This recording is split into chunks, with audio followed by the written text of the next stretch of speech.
Welcome to the deep dive. Today, we're opening up a file that's been pretty stubbornly sealed by official silence. We're talking about the Banco Hipotecario del Uruguay, the BHU, and that sudden, really profound digital incident that hit them. Yeah. And we're not just, summarizing the news here. And our mission is to try and cut through that opacity, really evaluate how severe this crisis actually is, because the official story, it just doesn't seem to square with the brutal digital reality that the attackers themselves reveal. Exactly. That clash between the institutional spin and the digital facts. That's precisely why we need to dig into this. What started as this zero-warning shutdown of a really vital state-owned mortgage bank, Yeah. what's ballooned into something much bigger, a national crisis of security and, frankly, trust. And you have to imagine the initial shock for customers. It must have been terrifying. This bank is crucial for tens of thousands of mortgage holders? Suddenly, the whole network just goes dark. Website offline, email stop, ATMs completely dead, and maybe most critically, loan payments just frozen. Yeah, totally frozen. And the bank's immediate response, it was, let's say, calculated ambiguity. They called it a simple IT incident. The priority seemed to be what they termed operational containment. Which sounds very corporate, doesn't it? It does. But what it meant was basically no timeline for getting things back online, zero transparency about what actually happened. They just said they were, quote, working hard to start operating. That was it. Which, in the digital world, especially after a major outage, that's basically saying nothing, right? Yeah. It's a blank sheet. And that silence, that opacity, it just created this vacuum. And vacuums tend to get filled, don't they? They do. And this one was pretty quickly challenged by a controversial figure in Uruguay, Alberto Hill. He came out with this loud, sometimes maybe maximalist counter-narrative, basically saying the government was actively hiding a massive preventable security disaster. Hill's position is, well, it's interesting, isn't it? Your sources paint him as quite polarizing. Some see him as maybe a convicted troublemaker, a constant thorn in the government's side. Right. But others view him almost as a cybersecurity hero, someone who was maybe even jailed for warning about the country's security weaknesses. Whichever side you land on regarding him, the game really changed when his critique seemed to be validated. And not by just anyone. No, by the only party whose opinion really mattered in this specific context, the actual criminal group that attacked the bank. Yeah, this is where that whole narrative of a simple IT incident just completely falls apart. The ransomware gang, Crypto24, quite notorious, they added BHU to their victim list on the dark web. And that's an immediate, undeniable confirmation. It's like the kidnapper sending a proof-of-life photo. The bank was digitally kidnapped. This wasn't some contained system failure. It was a hostile takeover. And crucially, it was what's called a double extortion attack. Right, which means they didn't just lock up the bank's internal files, which would be bad enough, obviously. Bearable enough, yeah. They also successfully exfiltrated or stole a huge amount of data, 700 gigabytes. 700 gigabytes. That is an enormous amount of potentially very sensitive stuff. And we're talking specifically about PII, personally identifiable information belonging to mortgage holders. Exactly. And you need to really grasp what PII means in this context. It's not just, names and addresses. For a mortgage bank, that data likely includes detailed financial histories, income statements, maybe sensitive legal documents related to the mortgages, account balances. It's deeply personal. Absolutely. So the theft of that specific data, that 700 gigabyte, it permanently ended any chance of sticking to the isolated technical problem story. The moment that PI theft was confirmed, BHU's problem wasn't just about restoring systems anymore. No, it instantly became a massive long-term legal and ethical liability. The whole game changed. And the timeline Crypto24 imposed was just brutal. They gave BHU 72 hours, pay the ransom, or they start publishing all that sensitive mortgage holder data. And when that deadline passed, our sources confirmed they followed through. They began leaking information, and they explicitly said, this is just the beginning. So that PII, that deeply personal data, it's out there now, accessible on the dark web. Okay, so this sets up a really stark contrast, doesn't it? We can now evaluate the depth of this crisis, which is what you, the listener, asked about. We've got the government's sort of best-case scenario, their preferred narrative, versus this critical, arguably worst-case scenario based on the facts. Precisely. Let's unpack those. All right, let's start with the government's view, their internal take. Even with the confirmed data leaks, their political strategy seems to be minimize, minimize, minimize, treat it as an isolated technical issue. And part of that strategy involves damage control, right? Yeah. trying to undermine the credibility of anyone criticizing them, especially people like Hill. Get them out of the picture. Exactly. Target the messenger. And then try to starve the story of oxygen. Just stop talking about it, hoping the media moves on. It's a classic playbook, really. Frame it as temporary reputational damage, something they can just weather through silence and deflection. But then you stack that against the evidence, the financial realities, the legal implications, and it looks devastating. It really pushes this firmly into that worst-case category. Absolutely. The first thing that really dismantles the isolated incident idea is the bank's own history. This failure wasn't some bolt from the blue. No.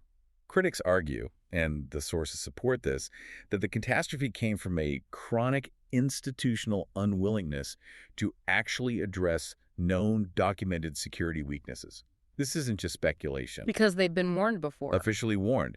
The BHU had actually faced prior sanctions from the central bank, specifically for security noncompliance. They knew there were problems, they knew the risks, and apparently didn't act sufficiently. That's a crucial detail, isn't it? If the central bank sanctions you for security failures and then you get hit by a major ransomware attack, well, it shifts from bad luck towards negligence, potentially. It certainly raises serious questions about governance and priorities. Yeah. And that systemic failure leads directly to the enormous legal liability we mentioned. Okay, let's unpack that legal side a bit more because it seems to be where the costs just explode. That confirmed 700 gigabit PII leak triggers really major unavoidable legal consequences under Uruguayan privacy law, right? Yes, specifically law number 183331. You don't need to remember the number, but think of it like the country's GDPR or CCPA equivalent. It's the main law protecting personal data. And it has teeth? It does. It mandates strict compliance and critically requires prompt notification when sensitive personal data like this is compromised. So legally, the state has to shift focus. It's not just about system recovery anymore. It's about fulfilling their legal duties to those, 50,000 affected clients. Wow, 50,000 people whose detailed financial lives are potentially exposed. Okay, so this helps explain the huge difference in cost estimates. The immediate hit systems down, payment stop, that was initially pegged at around $7 million. Yeah, that was the initial operational loss estimate. Yeah.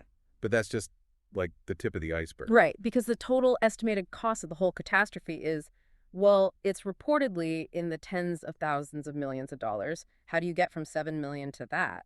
It's driven primarily by that future liability. The legal fallout, the regulatory fines, which could be massive under Law 183331, the inevitable lawsuits from customers whose data was leaked, the cost of thorough forensic investigations, and crucially, the cost of completely rebuilding a secure IT infrastructure from the ground up. You can't just patch this. So the $7 million was just the immediate fire. The real damage is the long-term structural and legal consequence. Exactly. Future liability, not just past downtime. Which brings us right back to that core question the listener had.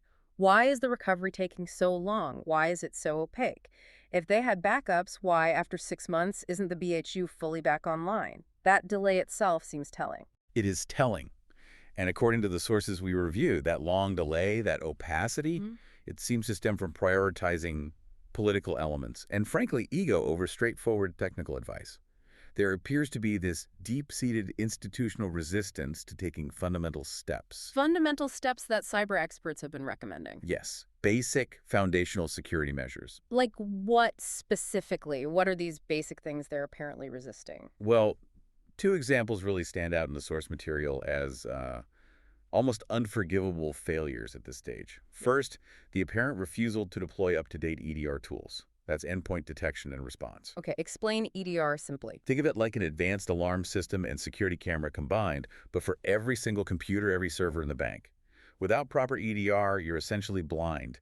You can't see where attackers might still be or how they got in or what they touched. So basic visibility. And the second thing? Refusing to implement mandatory multi-factor authentication MFA across the board. MFA. In 2024, for a bank, that's Security 101, isn't it? Just requiring a password isn't enough. You need that second step, usually a code from your phone or an app. It's absolutely fundamental. It's the bare minimum standard for any organization handling sensitive data, let alone a major financial institution. So why? Why would a major bank apparently resist implementing something so basic like MFA or EDR? Well, the sources suggest a few potential reasons. Implementing these things takes effort, it takes management focus, and yes, it might inconvenience some employees who are used to less friction, maybe laxer security. But perhaps more significantly, Bottom line. the refusal seems tied to a deeper lack of digital maturity at the leadership level. There's a suggestion that management might believe implementing these tools now would make them look weak or implicitly admit prior failures. And that admission could have political consequences they're trying to avoid. So politics and ego are potentially blocking basic, necessary security steps needed for recovery. That's what the critical analysis suggests. Yeah. It leads to this almost tragic-comic level of digital illiteracy that one source pointed out. Which ways? An expert noted that even if the government wanted to pay Crypto24 the ransom, maybe to stop more data leaking, for instance, they likely wouldn't even know how to buy bitcoins to pay that. Wow. That single anecdote, true or not, it kind of perfectly encapsulates the alleged disconnect. It's not just a technical failure. It's potentially a fundamental gap in understanding among leadership about the digital world they operate in. They're trying to fight a 21st century cyber crisis with a 20th century playbook of denial and political maneuvering. Exactly. And that, according to the analysis, is why the recovery is dragging on for months and months. They might be fighting the wrong battle, focusing on managing perception instead of tackling the core technical and security deficits. And this failure of internal governance, this focus on self-preservation, it leads directly into that wider crisis of public trust, doesn't it? Absolutely. When institutions prioritize saving face over being transparent, especially about something this critical, the damage just gets amplified. We see that pattern, perhaps, in the reaction methodology described by Alberto Hill. He outlined this consistent three-step playbook he's observed when institutions face cyber exposure. Right. Step 1, minimize the situation.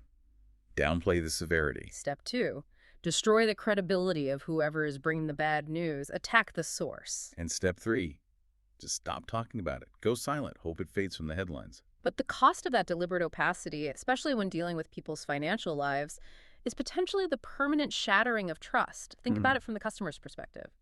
When the institution holding your mortgage or savings details, all that private PII when they stay silent, or worse, seem actively deceptive about a catastrophic breach. That lack of notification for those 50,000 clients, that's described in the sources as a massive risk. It seems the BHU management, perhaps implicitly, decided that protecting the institution itself from, say, client panic or legal action was more important than their ethical and legal duty to inform those affected. But in doing so, by creating that information vacuum, they essentially allowed these unauthorized, devastating truths from the attackers and critics to fill the space, which, ironically, probably confirms the idea that institutional deception tends to maximize the harm in the long run. It becomes a self-inflicted wound, amplified. So, wrapping this up, what does this all really mean for you, the listener? Well, the BHU crisis looks like a textbook case, a case of how a chronic unwillingness within an institution to fix known basic security issues, things like MFA, things like EDR, when that's combined with strategic denial and maybe political ego. It seems to guarantee the longest, most painful, and most expensive recovery possible. Yeah, the fundamental failure here wasn't just that Crypto24 successfully attacked. That happens.